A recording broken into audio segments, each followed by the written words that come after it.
जी अस्सलाम वालेकुम। कैब 7 आज के लेक्चर का आगाज़ करते हैं। लेक्चर 75। आज के लेक्चर में एक तो हम प्रैक्टिस क्वेश्चन डिस्कस करेंगे। कल आपको होम असाइनमेंट दी गई थी चैप्टर 4 की, जो कि आपके पास एक बड़ा अच्छा मौका था चैप्टर 4 की रिवीजन करने का। 15-20 मिनट में रिवीजन हो जानी चैप्टर की और 15-20 मिनट में ही आपने केस स्टडी भी अटेम्प्ट कर लेनी थी, जो कि नहीं किया आपने। तो असाइनमेंट को डिस्कस करेंगे। चले क्लास में कुछ ना कुछ कंसेप्ट हमारे इसके चैप्टर 4 के रिवाइज हो जाएंगे। फिर इसके बाद करंट टॉपिक है चैप्टर 11 चल रहा है हमारा, उसमें बुक्स ऑफ अकाउंट्स के बारे में हमने पढ़ लिया। फाइनेंशियल स्टेटमेंट को स्टार्ट किया था। फाइनेंशियल स्टेटमेंट वाले लर्निंग ऑब्जेक्टिव में कुछ कंसेप्ट हमने पढ़ लिए थे। आज इंशाल्लाह हम इस कंसेप्ट को कंप्लीट करेंगे। इस सारे कंसेप्ट जो इस लर्निंग ऑब्जेक्टिव में हैं इनको स्टडी कर लेंगे। पहले प्रीवियस लेक्चर में से कोई क्वेश्चन पूछना चाहते हो पूछ लीजिए। कल के लेक्चर में से वो क्वार्टरली फाइनेंशियल स्टेटमेंट वाली बात याद है आपको? तो वो क्या लिखाया था? वो 3, 6, 3, 12, 3, 6, 3, 12 और फिर इसके बाद इसके नीचे डे, ये तो मंथ थे ना, मंथ थे। फिर इसके बाद नीचे डेज भी लिखाया था 30, 60, 30, 120। शाबाश। इसके अलावा कोई प्रॉब्लम नहीं फाइनेंशियल स्टेटमेंट। चलिए अब हम चैप्टर 4 वॉल्यूम 2 के क्वेश्चंस कर रहे हैं। ये बेसिकली आपकी ईद की असाइनमेंट है, जो ना आपने ईद पे की और ना ही अब कर रहे हैं। On 31 December 2020 Ali was appointed as a chief executive of par limited, a listed company. Ali chief executive appoint हुआ क्योंकि अली असाइनमेंट किया करता था, अली रिवीजन किया करता था। अली ने विद इन आर्टिकल्स क्वालिफाई कर लिया। फिर उसके बाद उसे जल्द ही पर लिमिटेड वाले कहने लगे हम तो आपका इंतजार कर रहे थे, आइए। और पर लिमिटेड ने 31 दिसंबर 2020 को अली को चीफ एग्जीक्यूटिव अपॉइंट कर लिया। और ये छोटी मोटी कंपनी ना समझे, लिस्टेड कंपनी है। अंडरलाइन करें, किस किस को अंडरलाइन करना पड़ा? लिस्टेड कंपनी को और चीफ एग्जीक्यूटिव को भी। अली को ना अंडरलाइन कर भाई, अली का आपसे कोई ताल्लुक नहीं है। अली असाइनमेंट अभी बताया, अली असाइनमेंट करने वाला है, अली रिवीजन करने वाला है, अली रोज का काम रोज करता है। अब ये ना कहना मुझे प्यार से अली कहते हैं, अली नाम भी बदलोगे। इन मार्च 2021 he informed the board that on 15 February 2021 his spouse was appointed as a director in a brokerage house। हैं? बड़े लोग उनको मिलते भी बड़े लोग हैं तो वो भी चीफ एग्जीक्यूटिव, स्पाउस भी चीफ एग्जीक्यूटिव, ठीक है। Was appointed as a director in brokerage house. इसमें किसको अंडरलाइन करना है? स्पाउस को नहीं करना, डायरेक्टर को और ब्रोकरेज हाउस को पहले अंडरलाइन करो। हाँ फिर उसके बाद। अच्छा आप मुझे बताइए इसमें प्रॉब्लम क्या है? हाँ, लिस्टेड कंपनी के केस में 2 एडिशनल डिस्क्वालिफिकेशन का क्राइटेरिया है। अच्छा मेरा पहला सवाल ये है, क्या ये चीफ कंपीटिंग बिजनेस वाला केस है? चीफ एग्जीक्यूटिव पे एक तो कंडीशन लगती है कंपीटिंग बिजनेस वाली, तो कंपीटिंग बिजनेस में एंगेज नहीं हो सकता, वो भी नहीं हो सकता, और स्पाउस और माइनर चाइल्ड भी नहीं हो सकते। क्या ये कंपीटिंग बिजनेस का केस है? नहीं, कंपीटिंग बिजनेस का केस नहीं है, ठीक है, वो ब्रोकरेज का। ये डिस्क्वालिफिकेशन। लेकिन मेरा सवाल ये है, ये तो डिस्क्वालिफिकेशन ऑफ डायरेक्टर में था ब्रोकरेज वाली। चीफ एग्जीक्यूटिव डीम डायरेक्टर है, इसका मतलब ये हुआ जो डायरेक्टर्स की डिस्क्वालिफिकेशन वाली रिक्वायरमेंट है चीफ एग्जीक्यूटिव पे भी अप्लाई होगी। मेरा दूसरा सवाल, ये ब्रोकर और डिफॉल्टर और फाइनेंशियल इंस्टीट्यूशन वाले जो 2 पॉइंट्स थे, ये तो लिस्टेड कंपनी के लिए थे, तो ये लिस्टेड कंपनी है। शाबाश। Under the provisions of companies that evaluate the impact of appointment of Ali's spouse on his appointment and on PL। अच्छा ये अहम लफ्ज़ था, बल्कि पहली दफ़ा जब मैंने खुद इस क्वेश्चन को पढ़ा तो जल्दी में मैं सिर्फ अली की अपॉइंटमेंट पे कमेंट किया, हालांकि उसने लिखा था ऑन PL। आपने PL के पॉइंट ऑफ व्यू से भी डिस्कस करना है, तो अली के पॉइंट ऑफ व्यू से भी डिस्कस करना है। अली पे इसका क्या इम्पैक्ट हुआ? डिस्क्वालीफाई होगा। क्यों? क्योंकि लिस्टेड कंपनी के केस में अगर कोई डायरेक्टर खुद या स्पाउस ब्रोकरेज हाउस। अच्छा इसमें मुझे ये बताइए, ब्रोकरेज वाली प्रोविजन में चाइल्ड है कि नहीं? सिर्फ स्पाउस कवर होता है। ये आपने ध्यान रखना है कंपनी लॉ में किस जगह पे कौन सा रिलेशनशिप यूज हुआ है, इसका खास तौर पे ध्यान रखना है। इसमें वो केस स्टडी में घुमाता है। तो इसका इम्पैक्ट क्या हुआ कि 15 फरवरी को, चूंकि वो उस वक्त चीफ एग्जीक्यूटिव था उसके स्पाउस ब्रोकरेज हाउस में, डायरेक्टर अपॉइंट हुई ब्रोकरेज हाउस, तो डिस्क्वालिफिकेशन अराइज हो गई। क्या डिस्क्वालिफिकेशन क्राइटेरिया हिट हो गया? बिल्कुल। लिस्टेड कंपनी है, स्पाउस है और ब्रोकरेज हाउस, तो डिस्क्वालिफिकेशन। अली पे क्या इंपैक्ट हुआ इसका? डिस्क्वालीफाई हो गया। अब पीएल कंपनी पे इसका इंपैक्ट क्या हुआ? कैजुअल वैकेंसी राइज हो गई 15 फरवरी। अच्छा, 15 फरवरी से पहले के फैसले वगैरह जो काम किए वो ठीक है। 15 फरवरी के बाद अब ये अली चीफ एग्जीक्यूटिव नहीं रहा, डिस्क्वालीफाई, कैजुअल वैकेंसी क्रिएट हो गई।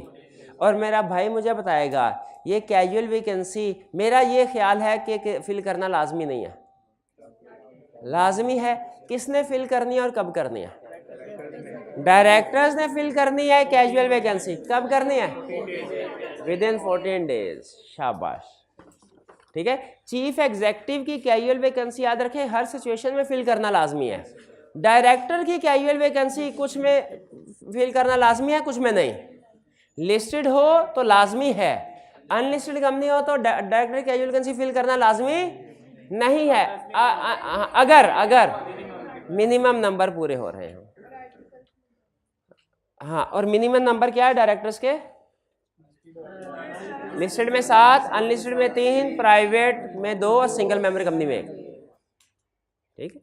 हाँ, सिंगल मेंबर कंपनी से याद आ गया कल का कंसर्ट मुझे कि कौन सा के फाइनेंशियल स्टेटमेंट्स की अप्रूवल बोर्ड ऑफ डायरेक्टर्स करते हैं, लेकिन उसकी ऑथेंटिकेशन एक चीफ एग्जीक्यूटिव, एक डायरेक्टर, और अगर लिस्टेड कंपनी है तो सीएफओ करता है, और अगर चीफ एग्जीक्यूटिव पाकिस्तान में नहीं है तो दो डायरेक्टर। इसके नीचे अगली लाइन लिखी थी जो मुझे याद है, सिंगल मेंबर कंपनी में एक अकेला ही डायरेक्टर वही होता है, वही सारा कुछ साइन सुन कर देगा।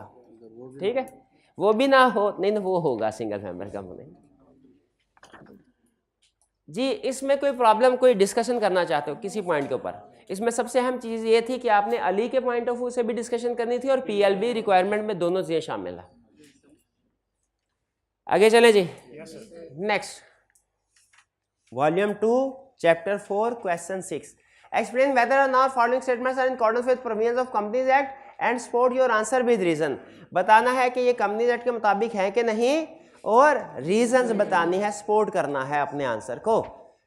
पहला, the first chief executive of company retires on completion of 1 year. First chief executive retire होता है फर्स्ट एजीएम और शॉर्टर पीरियड, ये शॉर्टर पीरियड वाली। शाबाश।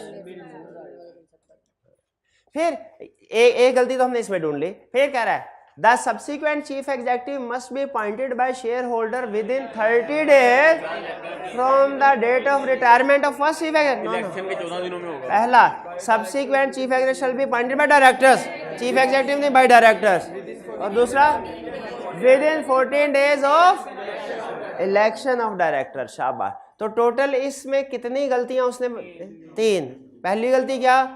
फर्स्ट चीफ एग्जीक्यूटिव का टेन्योर वो फर्स्ट एजीएम तक होता है। दूसरे कि सब्सिक्वेंट चीफ अपॉइंट कौन करेगा? डायरेक्ट, शेयर होल्डर असल में डायरेक्टर हैं। और तीसरा, जो उसकी टाइम ऑफ अपॉइंटमेंट वो क्या होगा? Within 14 days of election of directors. Clear ji?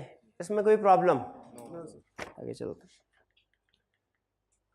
13. In the first meeting of board of directors of Messrs. Lee Sugar Limited, Mr. G proposed the name of Mr. D for appointment as chief executive of company. Mr. G ने कहा Mr. D को chief executive बना दो। Mr. D chief executive बनने जा रहा है।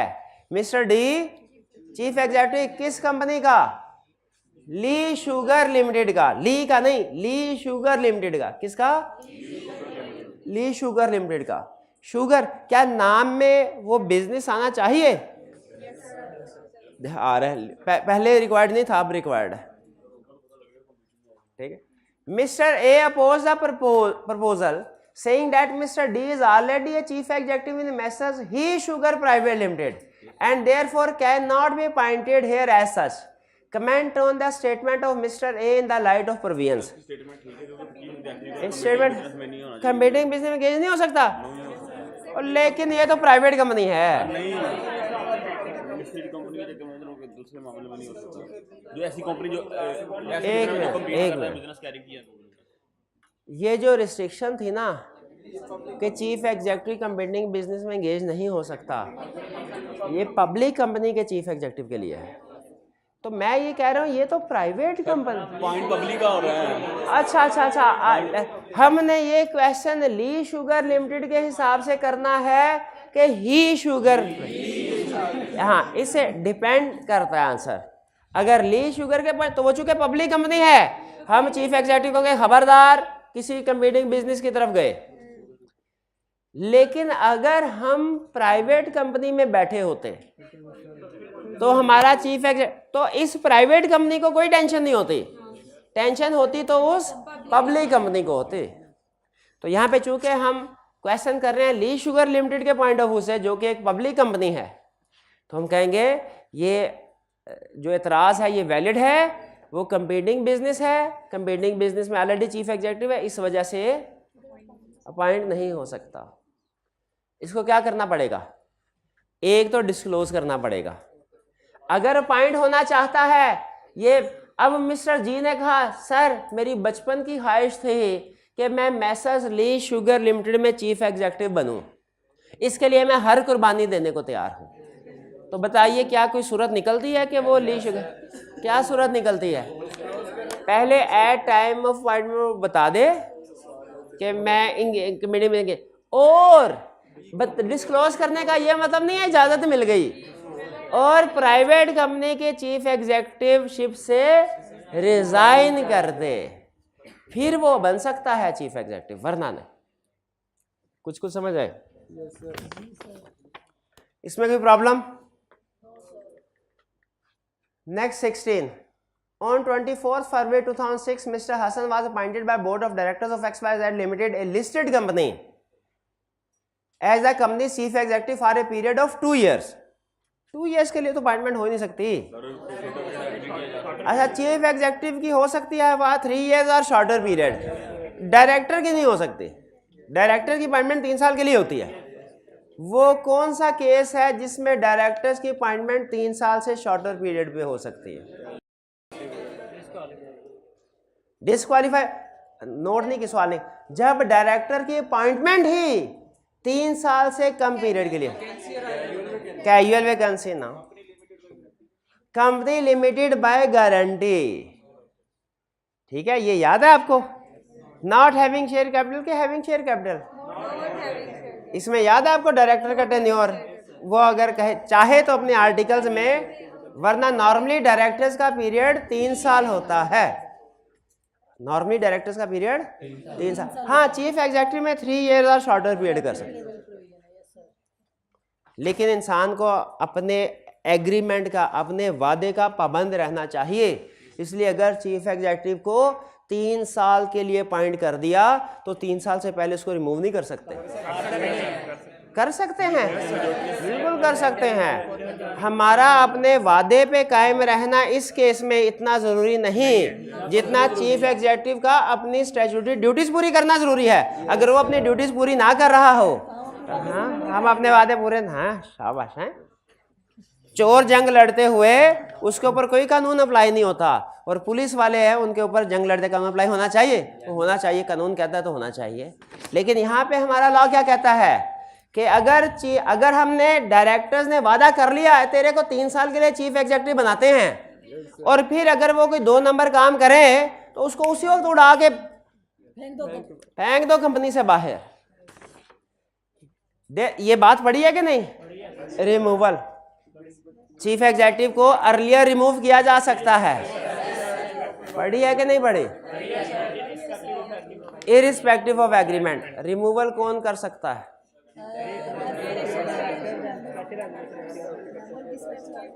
Member की स्पेशल रेजोल्यूशन और डायरेक्टर के 3/4 मेजोरिटी।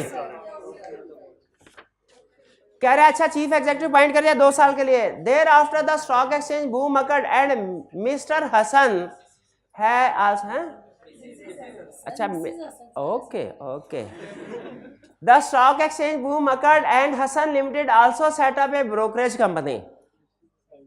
अब नहीं बोले, अब नहीं दर्द हुआ आपको कोई है? हसन लिमिटेड अभी तो बोला है, हसन लिमिटेड में तो नहीं लिखा हुआ। तो बताना क्या चाह रहा था कि हसन में, मिस्टर हसन में, मिसेस हसन में और हसन लिमिटेड में फर्क है। Mrs Hasan also said a brokerage company. This action on part of Mrs. Hassan infuriated the board of directors of XSL. Board of director गुस्से में आ गए। फिर and they pass a resolution by 3/4 majority removing mister Hasan from the office of chief executive. उन्होंने mister Hasan को chief executive के office से निकाल दिया। हालांकि निकालना नहीं चाहिए था, नहीं निकालना चाहिए था, तो पहले डिस्क्वालीफाई हो गया। क्या जिस वक्त स्पाउस ब्रोकर बने, लिस्टेड कंपनी है, उसी वक्त डिस्क्वालीफाई नहीं हो गया? बिल्कुल हो गया। लेकिन खुद उन्होंने काम पक्का कर दिया, खुद भी रिमूव, वो भी ठीक है। हम देखते हैं रिक्वायरमेंट में क्या पूछता है। Mister Hasan has threatened to take XSL limited to court for removing him from office before the expiration of his 2 year pay. वो कहता है एग्रीमेंट हुआ था, उससे पहले आप मुझे निकालने हैं, मैं कोर्ट में ले जाऊंगा आपको। Explain to Mr. Hassan whether the board's act of removing of him is valid or not. Valid है, वैलिड है, क्योंकि बोर्ड चाहे, उसका बेसिकली फोकस जो है ना, जिसके ऊपर वो हमसे कमेंट करवाना चाह रहा है, वो ये कि क्या उसे उसके एग्री टेन्योर से पहले रिमूव किया जा सकता है कि नहीं। ठीक है, रिमूव किया जा सकता है कि नहीं। वो ये नहीं पूछा कि चीफ एग्जीक्यूटिव कब रिमूव हुआ, क्या जब ब्रोकर बनी उसकी स्पाउस तब, या जब बोर्ड रेजोल्यूशन पास हुई तब। ये नहीं पूछ रहा, पूछ क्या रहा है, क्या उसके टेन्योर से पहले उसे रिमूव किया जा सकता है। हम कहेंगे यस, और फिर वो लाइन छाप देंगे, irrespective of anything contain in articles और agreement a chief executive can be removed before expiry of his term by 3/4 majority of directors। तो यहां पे इसकी रिमूवल वैलिड है। क्लियर जी? चलिए, ये थे हमारे पास्ट पेपर्स के क्वेश्चंस। चैप्टर 4, अब चैप्टर 5 के रिवीजन क्वेश्चन आपको दे दिए, मिल गए ना आपको? वैसे ना आज कर लीजिएगा, और हो सके तो चैप्टर 4 के भी कर लीजिएगा। कल छुट्टी है ना? हाँ, कल छुट्टी है, संडे जी। ओके ओके, कोई बात नहीं, कोई बात, सवाल कर। अच्छा, अब कंसेप्ट है हमारा फाइनेंशियल स्टेटमेंट का। लेकिन कल हमने कुछ कंसेप्ट्स पढ़े थे, लेकिन मैं चाह रहा हूं उन कंसेप्ट्स की आज फिर से हमारी क्विक रिवीजन हो जाए, ताकि एक सीक्वेंस के साथ कंप्लीट लर्निंग ऑब्जेक्टिव हम कवर कर लें। सबसे पहले फाइनेंशियल स्टेटमेंट। मुझे बताइए, फाइनेंशियल स्टेटमेंट्स में कौन कौन सी चीज़ें शामिल हैं? स्टेटमेंट ऑफ फाइनेंशियल पोजीशन या बैलेंस शीट कह ले, okay. Statement of comprehensive income या प्रॉफिट एंड लॉस अकाउंट कह ले, ओके।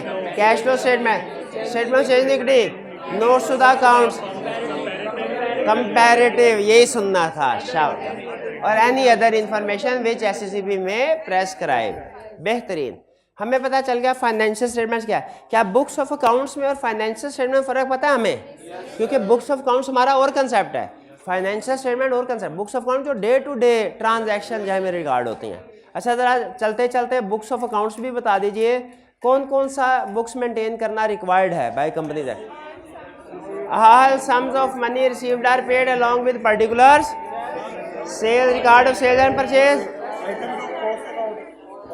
Assets and liability. और if manufacturing, processing, mining, production company, तो फिर कॉस्ट काउंटिंग रिकॉर्ड, वरना नहीं।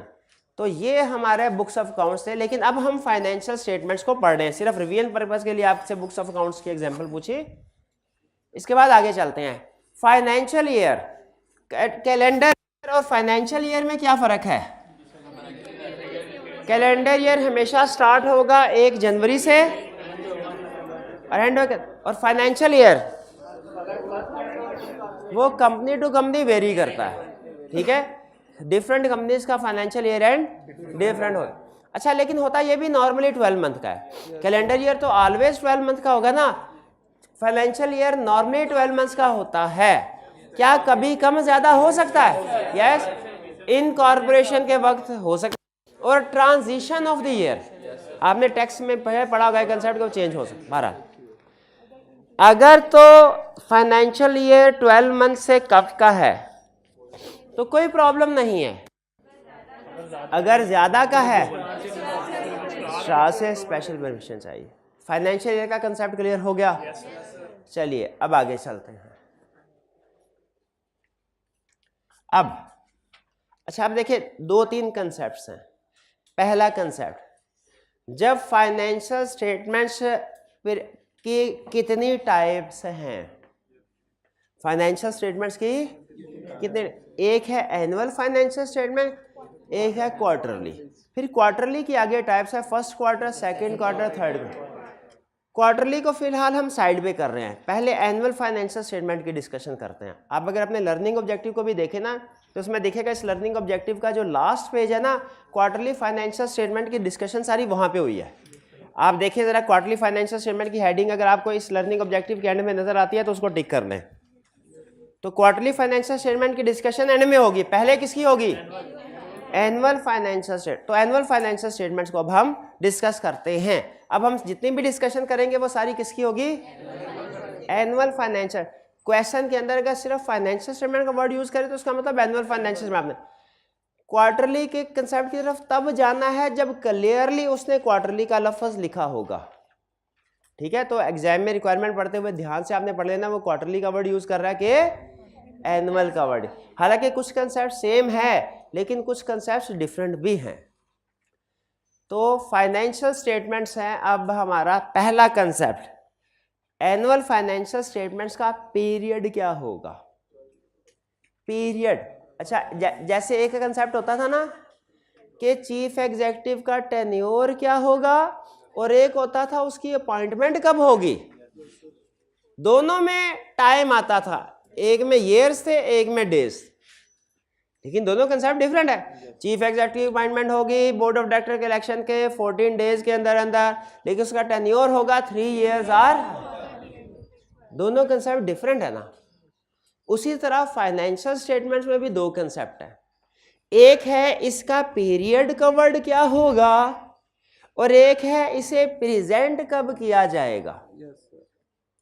इसे शेयर होल्डर्स को प्रेजेंट कब किया जाएगा, सेंड कब किया जाएगा। सेंड किया, प्रेजेंट किया, ये अलग कंसेप्ट है।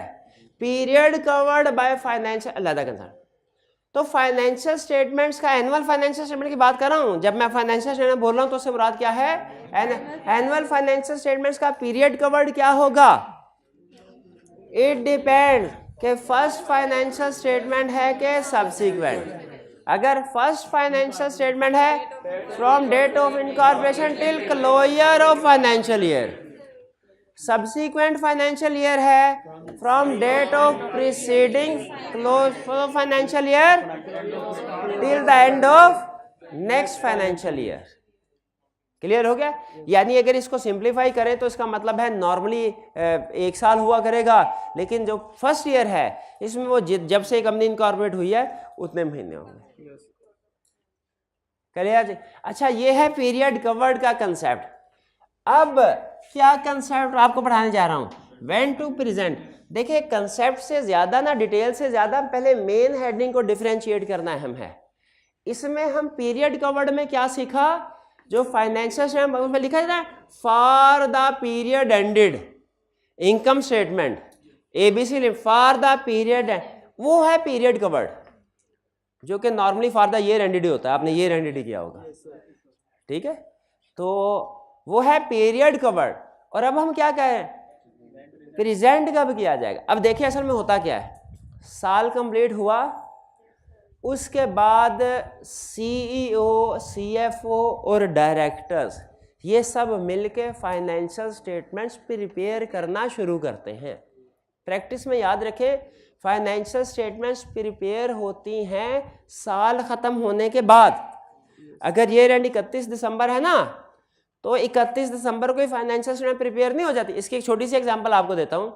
बिजली का बिल तो आना ही 2-3 हफ्तों के बाद है। दिसंबर के महीने का बिजली का बिल तो कोई 15-20 जनवरी के करीब आता है। तो खुद बताएं उस बिल के बगैर फाइनेंशियल स्टेटमेंट्स कंप्लीट या सही होंगी? नहीं, तो हमें बिल की अमाउंट पता होनी चाहिए। तो ये एक छोटी सी एग्जांपल इस बात का सबूत है कि फाइनेंशियल स्टेटमेंट्स ईयर एंड वाले दिन ही प्रिपेयर नहीं हो जाती, इसके बाद कुछ टाइम लगता है, कुछ 15-20 दिन ये लोग ले लेते हैं चीफ एग्जीक्यूटिव वगैरह, फिर इसके बाद आता है ऑडिटर ने इस फाइनेंशियल स्टेटमेंट को चेक करना है। अच्छा मुझे बताइए, आपके ख्याल में ये जो ऑडिटर होता है ये एक एक्सपर्ट या इंडिपेंडेंट पर्सन होता है जो आके चेक करता है मैनेजमेंट ने फाइनेंशियल स्टेटमेंट सही बनाई है कि नहीं, ताकि शेयर होल्डर तक बायस्ड इंफॉर्मेशन ना पहुंचे, न्यूट्रल और करेक्ट इंफॉर्मेशन पहुंचे, क्योंकि चीफ एग्जीक्यूटिव डायरेक्टर CFO बहरहाल है तो शेयर होल्डर्स के एम्प्लॉयज़ एक तरह से, तो वो हो सकता है अपना परफॉर्मेंस का बेहतर व्यू प्रेजेंट करने की कोशिश करें। आपके ख्याल में क्या ऑडिट होना एक वैल्यू एडिड एक्टिविटी है कि बस टाइम डिलेइंग एक्टिविटी है? वैल्यू एडिड एक्टिविटी है, बिल्कुल ठीक है। इसके लिए अब उस ऑडिटर को भी कुछ टाइम चाहिए होता है, इसीलिए याद रखिए, जरा गौर से सुनिएगा, दो अल्फाज, पीरियड कवर्ड मैंने कहा अलहदा कंसेप्ट है, प्रेजेंट करना अलहदा कंसेप्ट है। अच्छा, प्रेजेंट करने में और सेंड करने में फ़र्क है। अब जरा गौर से सुनिएगा, ये अल्फाज में इसलिए ताकि कंसेप्ट मिक्स ना हो, आप अगर हो सके तो लिखते जाएं। मैंने पहले बताया पीरियड कवर्ड में और प्रेजेंट करने में फ़र्क है, ठीक है। पीरियड कवर्ड वो साल कितने पीरियड कितने महीनों के बनाना है। प्रेजेंट का मतलब क्या, जैसे ये देखिए, ये क्वेश्चन है, ये क्वेश्चन मैंने इसका सलूशन ये मौजूद है क्लास में। अगर क्लास में मैं आपके सामने कोई नोट्स शेयर करूं, ऐसे नोट्स बांट रहा हूं, ये रख रहा हूं, ये असाइनमेंट है आपकी, फॉर एग्जाम्पल ये असाइनमेंट, ये मैं आपको प्रेजेंट कर रहा हूँ, sir presented to you, presented to you, presented, ये है प्रेजेंट करना। लेकिन शाम को अगर बैठ के मैं आपको ईमेल कर दूं, व्हाट्सएप में सेंड कर, वो क्या होगा, उसके लिए ला लफ्ज़ प्रेजेंट नहीं बोलता, सेंड, क्योंकि प्रेजेंट करने के लिए प्रेजेंट होना ज़रूरी है, ठीक है। तो आप प्रेजेंट नहीं, वो होता है सेंड। अच्छा एक और सुन ले, सेंड में और फाइल करने में भी फ़र्क है। अगर हाँ, अगर मैं फ़र्ज़ कीजिए आपके साथ शेयर करनी है कोई इन्फॉर्मेशन, तो आप और मैं तो तकरीबन एक बराबर ही हैं, ठीक है, या मैं थोड़ा सा कह लें आपसे सीनियर हूँ, ठीक है, तो मैं वर्ड यूज़ करूँगा सेंड किया मैंने।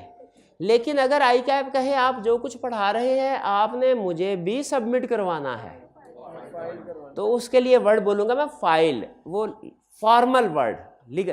तो अथॉरिटीज़ को जब हमने कोई चीज़ सबमिट करवानी हो उसको उसके लिए वर्ड बेहतर है यूज़ करें फाइल। और अगर किसी शेयर होल्डर्स वगैरह को कोई चीज़ भिजवानी हो सेंड। रजिस्ट्रार और वैसे तो कोई बहुत ज़्यादा टेक्निकल फ़र्क नहीं, आप सबके लिए न्यूट्रल वर्ड यूज़ कर सकते हैं, सबमिट, सबमिटेड का वर्ड सबके लिए यूज़ कर सकते हैं। लेकिन लॉ का अगर आप देखें तो लॉ लफ्ज़ फाइल यूज़ करता है अथॉरिटीज़ के लिए और लफ्ज़ सेंड यूज़ करता है शेयर होल्डर्स के लिए। कंपनी ने जब कोई चीज़ नोटिस शेयर होल्डर को देना है ना, तो उसके लिए वर्ड यूज़ करते हैं सेंड नोटिस, और जब कोई रजिस्ट्रार या कमीशन को देना होता है उसके लिए फाइल। और प्रेजेंट का वर्ड कब यूज़ किया जाता है, जब कोई चीज़ शेयर होल्डर के सामने एजीएम में रखी जाती है। एजीएम में अगर वही चीज़ एजीएम में शेयर होल्डर के सामने रखी जाए तो उसे वर्ड क्या यूज़ करेंगे, प्रेजेंट। अच्छा अब देखिए, फाइनेंशियल स्टेटमेंट्स का पीरियड कवर्ड क्या होगा। फर्स्ट ईयर है तो वो इनकॉर्पोरेशन से close of financial year, subsequent है तो पिछले साल से इस साल, यानी 12 महीने।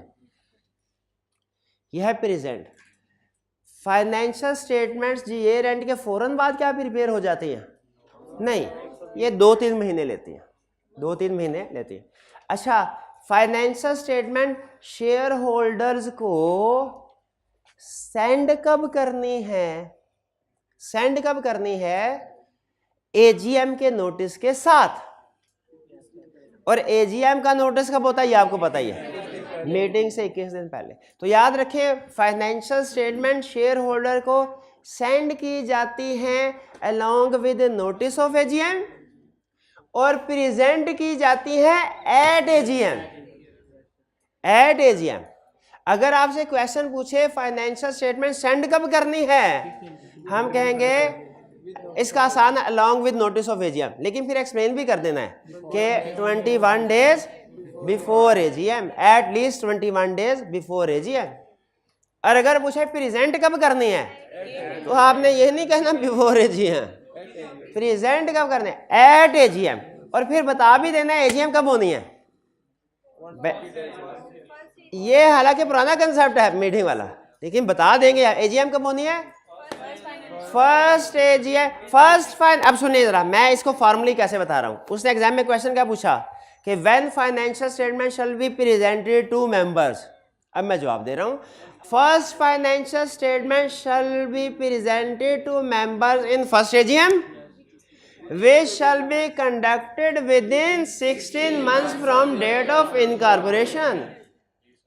अब आगे, a subsequent financial statement shall be presented to members in subsequent AGM which shall be conducted once in each calendar within 120 days of close of financial year. ये बात समझ आ गई प्रेजेंट वाले। सेंड वाली बात भी समझ आ गई। सेंड कब करना है, सेंड कब करना है 21 डेज पहले। प्रेजेंट कब करना है at AGM. Send present period covered, ये लिख ले इधर, मुझे नहीं लग रहा आपने लिखा होगा। Send versus present versus period covered, इन सब में फर्क आपको पता होना चाहिए। अब एक और लफ्ज ऐड होने वाला, कौन सा, फाइल। क्या फाइनेंशियल स्टेटमेंट्स रेगुलेटरी अथॉरिटीज को फाइल करनी है? यस करनी है। अगर अनलिस्टेड है तो सिर्फ रजिस्ट्रार को, और लिस्टेड है तो registrar plus commission plus stock exchange. Commission बोले तो SCCP। तो बताइए फिर से कि अब मैं कौन सा कंसेप्ट बता रहा हूं, फाइल वाला। तो फाइनेंशियल फाइल कब की जाएंगी? हाँ, आफ्टर। किस किस को की जाएगी पहले ये बताएं। Registrar, SCCP, stock exchange. कब फाइल की जाए? as soon as they are sent to member, immediately। भाई जिस दिन मेंबर को सेंड कर रहे हो उसी दिन इन तीनों को भी फाइल कर दो। सेंड, मेंबर्स को भी सेंड हो गई, रजिस्ट्रार को भी सेंड हो गई। ठीक है जी। अच्छा, नोटिस ऑफ एजीएम में हमने पढ़ा था, ये भाई है बैग में कुछ कैश वैश देखिएगा। क्या नोटिस ऑफ एजीएम में हमने पढ़ा था कि कुछ चीज़ें उसमें इंफॉर्मेशन इंक्लूड होती है और कुछ साथ अटैच होती हैं। उसमें फिर एक हमने कंसर्न पढ़ा था, अगर स्पेशल बिजनेस हो तो क्या क्या इंफॉर्मेशन होगी, हैं वो नहीं पूछ, वो 4 चीज़ें थी, वो उम्मीद करता हूँ आपको याद होगी, वो नहीं पूछ रहा स्पेशल बिजनेस की। लेकिन अगर एजीएम हो तो उसके साथ क्या क्या चीज़ें अटैच होंगी नोटिस ऑफ एजीएम के साथ? Audited financial statement, auditors report, directors report, और अगर चेयरमैन रिव्यू रिपोर्ट एक होती है, chairman review report director board of directors chairman की तरफ से, वो भी अगर है तो वो मेरा। तो इसका मतलब है जो नोटिस सेंड किया जाएगा मेंबर्स को एजीएम या फाइल किया जाएगा उसमें सिर्फ फाइनेंशियल स्टेटमेंट्स नहीं होंगी, फाइनेंशियल स्टेटमेंट के साथ साथ audit report, directors report, chairman review report है। क्लियर जी? अब जरा देखते हैं हम उसमें क्या, ये क्लियर हो गया, ये क्लियर हो गया। फाइनेंशियल स्टेटमेंट्स का ऑडिट करवाना जरूरी है। किन का ऑडिट करवाना जरूरी है? अच्छा, उसने ये नहीं बताया किन का ऑडिट, उसने बताया किन का नहीं करवाना, बाकी सबका करवाना है। Private company having paid up capital up to 1 million, private company having paid up capital up to 1 million, इसका ऑडिट करवाना रिक्वायर्ड नहीं है, बाकी सब का ऑडिट करवाना रिक्वायर्ड है। लेकिन इन कंपनीज ने अगर ऑडिट नहीं करवाना तो फिर क्या करना है? एफिडेविट रजिस्ट्रार को जमा करवाना है उसमें क्या लिखेंगे? एफिडेविट किस चीज का? कि directors have approved the financial statement. कि सर ऑडिटर ने नहीं, ऑडिटर की नजरों से नहीं गुजरी लेकिन डायरेक्टर की नजरों से गुजर गई हैं। ठीक है जी, ये तो हो गया ऑडिट का कंसेप्ट। और जो बाकी के हमने, उन्होंने ऑडिट करवाना है, ऑडिट करवाना है तो फाइनेंशियल स्टेटमेंट के साथ फिर जिसको फाइनेंशियल स्टेटमेंट जाएगी उसको ऑडिट रिपोर्ट भी जाएगी। ऑडिट वाला कंसेप्ट क्लियर हो गया? अब आगे चलते हैं। Period covered by financial statements क्या होगा?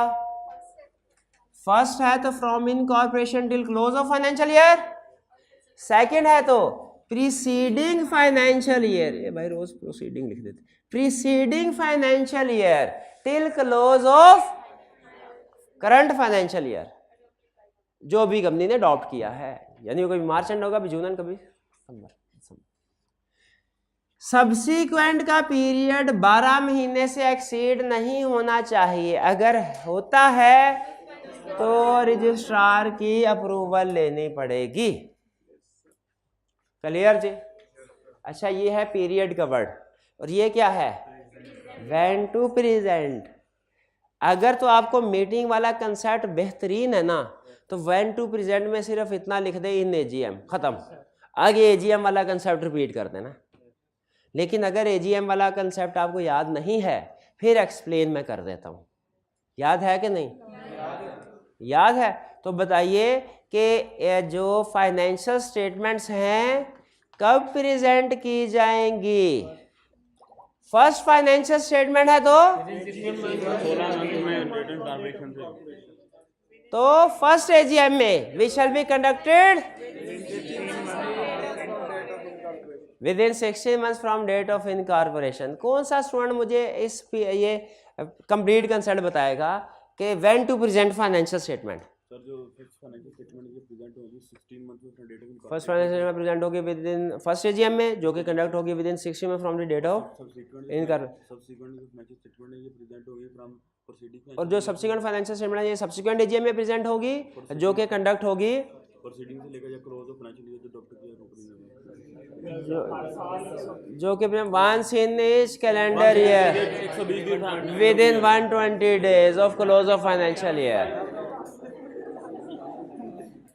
अच्छा, इसको गलत बताने की वजह से इनाम जेब में नहीं डाला, ज्यादा भी नहीं, कम बताने की वजह से। जब कभी कोई टाइम गलती की इन्होंने, once each calendar year नहीं बताया, ये तो गलती की, वन एक्सटेंशन वाली बात नहीं बताई। कई दफा लॉ में बता चुका हूं, incomplete concept is incorrect concept. Law में जहां कहीं वो एक्सेप्शन वगैरह की बात करता है, आपको भी करनी चाहिए जी। तो क्लियर हो गई ये बात कि कब प्रेजेंट होगी? When is equal to AGM में। जिसको एजीएम का कंसेप्ट याद है, ये सारा उसके लिए कॉपी पेस्ट है, डुप्लीकेशन है। जिसको नहीं याद उसके लिए दोहरा दिया हमने। क्लियर? आगे चलते हैं। ऑथेंटिकेशन कौन ऑथेंटिकेट करेगा? अप्रूव करेगा बोर्ड। साइन कौन करेगा? क्या फाइनेंशियल स्टेटमेंट, अगर आप किसी कंपनी की प्रैक्टिस में डाउनलोड फाइनेंशियल में देखें ना, हर सफ़े के ऊपर साइन होते हैं 3 लोगों के। हर सफ़े के ऊपर साइन 3 लोगों के। चीफ एग्जीक्यूटिव सारे डायरेक्टर्स का नहीं होते, हालांकि board of approval board of director की तरफ से होती है, लेकिन साइन कौन करता है? एक चीफ एग्जीक्यूटिव, एक डायरेक्टर, अगर लिस्टेड कंपनी है तो सीएफओ, और अगर डायरेक्टर पाकिस्तान में नहीं है तो चीफ एग्जीक्यूटिव पाकिस्तान में नहीं है तो एटलीस्ट 2 डायरेक्टर, और सिंगल मेंबर कंपनी ये चीज 1 डायरेक्टर। ठीक है जी, सिंगल मेंबर कंपनी वाली बात भी कर ली और chief executive not in Pakistan वाली बात भी कर ली। क्लियर? अब आगे चलते हैं। फाइलिंग। अच्छा, फाइलिंग के लफ्ज़ से अलर्ट हो जाएं, क्योंकि अब ये फाइलिंग किसको होने जा रही है? रेगुलेटरी। नॉर्मली फाइलिंग का वर्ड किसके लिए यूज होता है? रेगुलेटरी अथॉरिटीज के लिए, लेकिन रिवीजन करते हुए हम इसमें शेयर होल्डर, क्योंकि जैसे रेगुलेटरी अथॉरिटीज को फाइल करना है, साथ शेयर होल्डर को भी सेंड करना, भाई दोनों को इकट्ठे करना ना। फाइनेंशियल स्टेटमेंट शेयर होल्डर को सेंड की जाती है एजीएम से 21 दिन पहले, और फिर एक कॉपी रजिस्टर्ड ऑफिस में भी फाइनेंशियल स्टेटमेंट की रखी जाती है ताकि कोई भी आके कॉपी मांगे उसे कॉपी दे दी जाए। अच्छा, फाइलिंग का कंसेप्ट है, इसमें शेयर होल्डर की बात क्यों की? क्योंकि जैसे ही शेयर होल्डर को सेंड करेंगे फौरी सेम डे, यानी मीटिंग से 21 दिन पहले एटलीस्ट फाइल भी कर देंगे। अच्छा, फाइल बिफोर एजीएम भी होती है, आफ्टर एजीएम भी। बिफोर एजीएम ज्यादा अहम है, बिफोर एजीएम ज्यादा अहम। बिफोर एजीएम किस किस को फाइल करना, आफ्टर एजीएम सिर्फ एक बंदे को फाइल करना। बिफोर एजीएम किस किस को फाइल करना है? शेयर होल्डर तो वो तो नॉर्मल रूल हो गया ना, एससीसीपी 3 कॉपी बाय पोस्ट या एक कॉपी इलेक्ट्रॉनिकली। किस किस को सेंड करनी है? Registrar stock exchange. सिर्फ हार्ड फॉर्म में या सॉफ्ट फॉर्म में भी electronically? Hard form short form समझते हैं ना? हाँ, पीडीएफ है, बुक का PDF version. If anyone has please send. वो होता है इलेक्ट्रॉनिक कॉपी। और जो वहीद वाले को वो बाय पोस्ट भेजता है वो हार्ड कॉपी है। तो मुझे बताइए, कंपनी ने ये एससीसीपी रजिस्ट्रार और स्टॉक एक्सचेंज को ये हार्ड फॉर्म में पोस्ट करनी है कि सॉफ्ट फॉर्म में इलेक्ट्रॉनिकली ईमेल भेजनी है? दोनों। 3 कॉपीज एससीसीपी रजिस्ट्रार, और ये हर एक को 3 कॉपीज। इसका ये मतलब नहीं एक कॉपी इसको एक उसको एक 3 हो गई, नहीं, 3 copy SCCP, 3 registrar, 3 stock exchange, 1 electronic. क्योंकि इलेक्ट्रॉनिकली कॉपी पेस्ट करके 10,000 कॉपीज बना ले, ठीक है, इलेक्ट्रॉनिकली एक ही कॉपी है काफी। लेकिन जो फिजिकल फॉर्म में है वो 3 कॉपीज, ठीक है।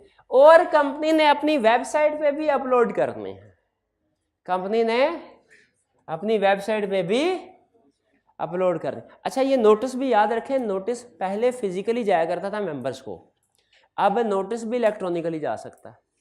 बहरहाल वेबसाइट पे क्यों अपलोड कर रहे हैं? ताकि सारे पब्लिक अवाम के लिए, ताकि अगर कोई बच्चा सीए कर रहा है, उसने किसी कंपनी के डिस्क्लोजर्स पढ़ने हैं, किसी कंपनी की कंपनी लॉ में डायरेक्टर्स रिपोर्ट पढ़नी है, तो वो डाउनलोड करे। प्रॉक्सी फॉर्म पढ़ना है, डाउनलोड करे कि उसमें राइट्स ऑफ मेंबर और राइट्स ऑफ प्रॉक्सी लिखे हुए हैं कि नहीं, तो वो भी पढ़ सकता है आम आवाम के लिए। यानी जैसे ही डिस्पैच किया जाएगा मेंबर्स को, फौरी तौर पे फाइल करनी है फाइनेंशियल स्टेटमेंट। किसको? स्टार को, एससीसीपी को, स्टॉक एक्सचेंज। कितनी कॉपीज? पूरा कंसेप्ट बोल मेरा प्यारे भाई, पूरा कंसेप्ट इरशाद फरमाइए। अब बोलना मैं, 1 कॉपी इलेक्ट्रॉनिकली और 3 फिजिकल फॉर्म में, ठीक है जी। अच्छा, ये है एजीएम से पहले। अब एजीएम के बाद एजीएम, और ये है लिस्टेड कंपनी के लिए। देखिए, एजीएम से पहले उसने लिस्टेड कंपनी लिखा है, एजीएम से पहले लिखा है लिस्टेड कंपनी के लिए। सर ये बाद में लिखा हुआ है कि पहले लिखा हुआ है? पहले लिखा है, बाद में लिखा है? पहले लिखा। ये बाद वाला कौन है? ये कोई रजिस्ट्रार का एजेंट लगता है कोई। अच्छा, चले कोई बात नहीं, बाद में भी एक। लेकिन ये जो बाद में कॉपी है, ये जिस कंपनी, प्राइवेट कंपनी जिसका पेड अप कैपिटल 1 मिलियन से कम है उसके लिए जरूरी नहीं है। एजीएम के बाद भी कॉपी भेजनी है। किसको? रजिस्ट्रार को। है अजीब बात कि जब रजिस्ट्रार को एजीएम से पहले कॉपी भेज दी तो बाद में क्यों भेज रहे हैं? एजीएम से पहले भी तो कॉपी भेजे, बाद में भी भेज रहे हैं। किसको? रजिस्ट्रार को। लेकिन कब? अगर अनलिस्टेड है तो 15 दिन में, लिस्टेड है तो 30 दिन में। किस लिए? पहली रीजन कि बिफोर एजीएम वाला कंसेप्ट किसके लिए है? लिस्टेड किधर लिखा हुआ है? अंडरलाइन जी। After AGM, before AGM filing, before AGM listed company only, उसको अंडरलाइन करें। इसलिए कि ये सिर्फ लिस्टेड कंपनी के लिए है, बाकियों के लिए नहीं है। तो जाहिर है बाकी वाली कंपनी ने भी तो फाइल करनी है कि नहीं करनी, इसीलिए आफ्टर एजीएम वाला रूल भी आया। लिस्टेड कंपनी ने इसका मतलब है पहले भी फाइल करनी है बाद में भी, और अनलिस्टेड ने सिर्फ बाद में। और जो छोटी सी प्राइवेट कंपनी है उसने ना पहले ना बाद में। छोटी सी प्राइवेट कंपनी किधर है? ये प्राइवेट कंपनी छोटी सी, प्राइवेट कंपनी छोटी सी, क्या है 1 या 10 है जो भी है भाई, कभी कभी ये 0 आगे पीछे हो जाए, प्रोसीडिंग में भी है, ठीक है, जो भी लिखा हुआ है। 10 मिलियन लिखा है 1 मिलियन? 10 मिलियन छोटी, 10 मिलियन 1 करोड़ छोटी कंपनी है, रिक्वायर्ड नहीं यहां। यानी लिस्टेड कंपनी ने पहले भी फाइल करनी है बाद में भी, अनलिस्टेड ने सिर्फ बाद में, और प्राइवेट कंपनी जो छोटी सी है ना पहले ना बाद में, ठीक है। और लिस्टेड कंपनी ने 30 दिन के अंदर, अनलिस्टेड ने 15 दिन एजीएम के बाद। तो अब आपको पता चल गया, अगर एक प्राइवेट कंपनी है, पेड अप कैपिटल 15 मिलियन है, फाइलिंग रिक्वायरमेंट बताएं। Private company paid up capital 15 million, filing requirement बताएं। बिफोर एजीएम करनी है फाइलिंग, आफ्टर एजीएम करनी, किसको? कितने दिनों में? 15 दिनों में। 15 दिनों में। बड़ा लेक्चर भी हो गया। ये क्या लिखा हुआ है? हाँ, अगर एजीएम में, एजीएम का एक बिजनेस होता है ना, अडॉप्ट फाइनेंशियल से अडॉप्टेड, अगर एजीएम फॉर एग्जांपल एडजॉर्न हो जाए या फाइनेंशियल स्टेटमेंट्स को अडॉप्ट ना किया जाए, अडॉप्ट ना किया गया या एजीएम एडजॉर्न हो गया, क्या फिर भी रजिस्ट्रार को फाइनेंशियल स्टेटमेंट भेजनी है कि नहीं भेजनी? बहुत अहम कंसेप्ट है कि आपने कई दफा पूछा हुआ है कि जो अनलिस्टेड कंपनीज है उन्होंने बाद में फाइनेंशियल स्टेटमेंट रजिस्ट्रार को जमा करवानी है, तो वो कहता है बताओ अगर वो फाइनेंशियल एजीएम एडजॉर्न हो गई, कंडक्ट नहीं हुई, एडजॉर्न हो गई, एजीएम के अंदर फाइनेंशियल स्टेटमेंट डिस्कस नहीं हुई, क्या अब वो फाइनेंशियल में भिजवानी है रजिस्ट्रार को? अभी बिल्कुल भिजवानी है, लेकिन उसके लिख दीजिएगा क्या कि नॉट अडॉप्टेड। क्या लिख देना है कि हम भिजवा तो रहे हैं, we are filing financial statement, बस these financial statement have not been adopted in AGM. These financial statement, ये है फाइनेंशियल स्टेटमेंट का कंसेप्ट भाई। अच्छा मुझे बताइए चलते जाते एंड में सबसे मुश्किल कंसेप्ट क्या था? अडॉप्शन वाला। चलिए ठीक है, आज का लेक्चर यहाँ ख़त्म करते हैं हम। अल्लाह हाफिज़।